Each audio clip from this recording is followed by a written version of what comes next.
Ration ഡോക്ടറിൻ്റെ അടുത്ത വീട്ടിലേക്ക് സ്വാഗതം. ഇന്നിപ്പോൾ നമ്മൾ പറഞ്ഞ എമ്പുരാൻ, അത് മലയാള സിനിമയ്ക്ക് ഇന്ത്യൻ സിനിമയിലേക്ക് എടുത്തുയർത്തി കാണിക്കാവുന്ന മലയാള സിനിമയുടെ ഒരു അഭിമാനം എന്നുള്ള രീതിയിൽ ഒരുപാട് ദിവസത്തെ മാർക്കറ്റിങ്ങിൻ്റെ വിവിധ സാധ്യതകൾ ഉപയോഗിച്ചുകൊണ്ട് ഗംഭീരമായിട്ടുള്ള രീതിയിൽ ആണ് അത് തിയേറ്ററിലേക്ക് എത്തിയിരിക്കുന്നത്. എമ്പുരാൻ റിലീസിന് മുമ്പേ തന്നെ ഉണ്ടാക്കിയെടുത്ത ഹൈപ്പ് വളരെ ചെറുതൊന്നുമല്ല, വളരെ ശക്തമായിട്ടുള്ള വളരെ വലിയ രീതിയിലുള്ള ഒരു ഹൈപ്പാണ്. അത് നമുക്ക് ബുക്ക് മൈ ഷോയിൽ തന്നെ ഞാൻ മുമ്പേ തന്നെ പറഞ്ഞ കണക്ക് 2-3 ദിവസം പല തിയേറ്ററുകളിലും ഇപ്പം തന്നെ ഓൾമോസ്റ്റ് ഫുള്ള്, ചിലയിടത്ത് ഫുള്ളായി കഴിഞ്ഞിരിക്കുന്നു എന്നുള്ള രീതിയിലേക്ക് ഒക്കെ വന്നിരിക്കുക. അപ്പോൾ ഇന്ന് രാവിലെ 6 മണിക്ക് അതിൻ്റെ ഒരു പ്രദർശനം ആരംഭിച്ചു.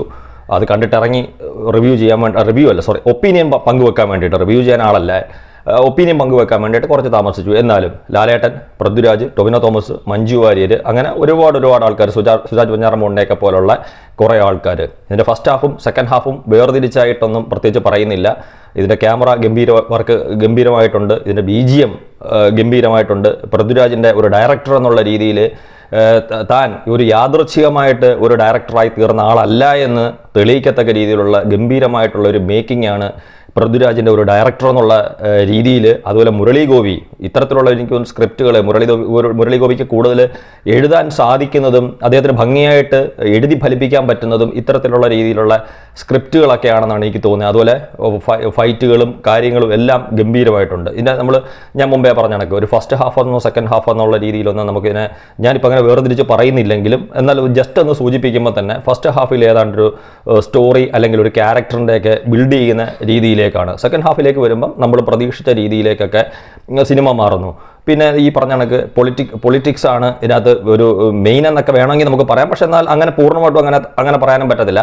അപ്പോൾ അത്തരത്തിലുള്ള രീതിയിൽ ഇപ്പോൾ മുരളി ഗോപി നമുക്കറിയാം, മുമ്പ് പല പൊളിറ്റിക്കലായിട്ടുള്ള പല സ്റ്റോറീസും കൈകാര്യം ചെയ്തിട്ടുള്ള ആളാണ്.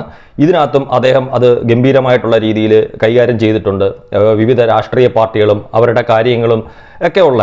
അപ്പം പിന്നെ ഇതിനകത്ത് ഞാൻ പറഞ്ഞ കണക്ക് കുറേ ഭാഗങ്ങൾ ഇതിനകത്ത് കുറച്ച് അന്യഭാഷ, മലയാളം അല്ലാതെ കുറേ ഭാഷ, അതൊക്കെയാണ് നമ്മൾ തിയേറ്ററിൽ തന്നെ കണ്ട് മനസ്സിലാക്കുക. അത്തരത്തിലുള്ള ഭാഷകൾ യൂസ് ചെയ്യുന്നുണ്ട്.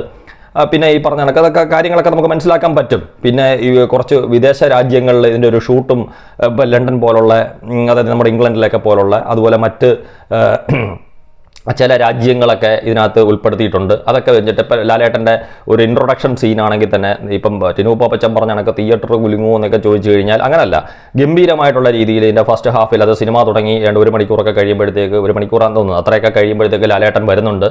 ലാലേട്ടൻ്റെ ഗംഭീരമായിട്ടുള്ള രീതിയിലാണ് ലാലേട്ടൻ്റെ ഒരു ഇൻട്രോ. പിന്നെ സെക്കൻഡ് ഹാഫിലേക്ക് വരുമ്പോഴത്തേക്ക് ലാലേട്ടൻ്റെ മറ്റൊരു ഇൻട്രോയും ഉണ്ട്. ഒരു നാടൻ സ്റ്റൈലിലൊക്കെ ഉള്ള, നമ്മളിപ്പോൾ ഒരു ലൂസിഫറിലൊക്കെ കണ്ട പോലുള്ള അദ്ദേഹത്തിൻ്റെ ഒരു ഇൻട്രോയും ഒക്കെ ഉണ്ട്. അതൊക്കെ അദ്ദേഹം ഗംഭീരമായിട്ട് തന്നെ ചെയ്തിട്ടുണ്ട്. സിനിമ ഈ പറഞ്ഞ കണക്ക് എനിക്ക് തോന്നുന്നൊരു വലിയ രീതിയിലുള്ള വലിയ കോടി ക്ലബിലേക്കൊക്കെ കയറാനുള്ള സാധ്യതയുള്ള രീതിയിൽ ഗംഭീരമായിട്ട് തന്നെയാണ് ഒരുക്കി വെച്ചിരിക്കുന്നത്.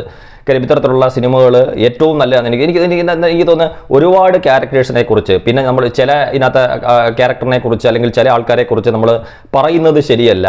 എന്നാലും ഈ പറഞ്ഞ കണക്ക് അത് തിയേറ്ററിൽ പോയി കണ്ട് മനസ്സിലാക്കുക.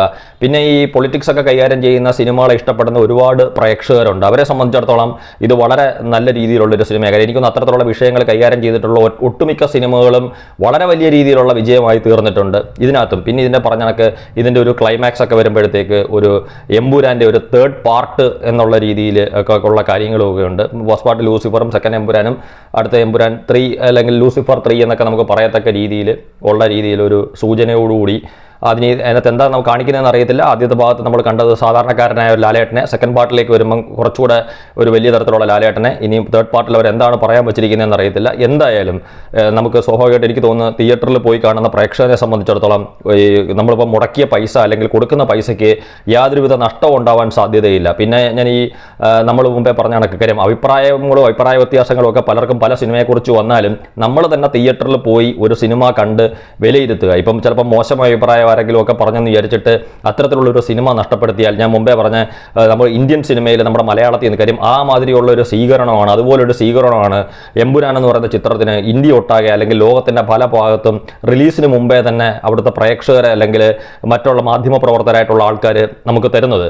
അപ്പോൾ അത് ഒട്ടും മോശമായില്ല എന്നുള്ള രീതിയിൽ തീർച്ചയായിട്ടും ഇതുപോലത്തെ സിനിമകൾ തിയേറ്ററിൽ പോയി കണ്ട് നമ്മുടെ അഭിപ്രായം നമ്മൾ സിനിമ കണ്ടിട്ട് വേണം നമ്മൾ തീരുമാനിക്കാൻ വേണ്ടിയിട്ട്. കാര്യം അത്തരത്തിലുള്ള ഒരു വലിയ രീതിയിലുള്ള വിജയം ഈ എമ്പുരാൻ നേടിയെടുത്താൽ മാത്രമേ ഇനി ഇതുപോലുള്ള വലിയ വലിയ സിനിമകൾ മലയാളത്തിലുണ്ടാവൂ.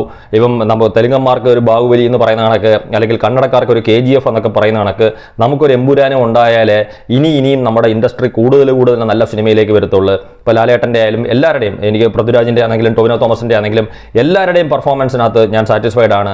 നല്ല രീതിയിലുള്ളൊരു സിനിമയാണ്. എന്തായാലും എമ്പുരാൻ നമ്മുടെയൊക്കെ പ്രതീക്ഷകൾക്കനുസരിച്ച് വലിയ രീതിയിലുള്ള വിജയം നേടിയെടുക്കട്ടെ. Thank you.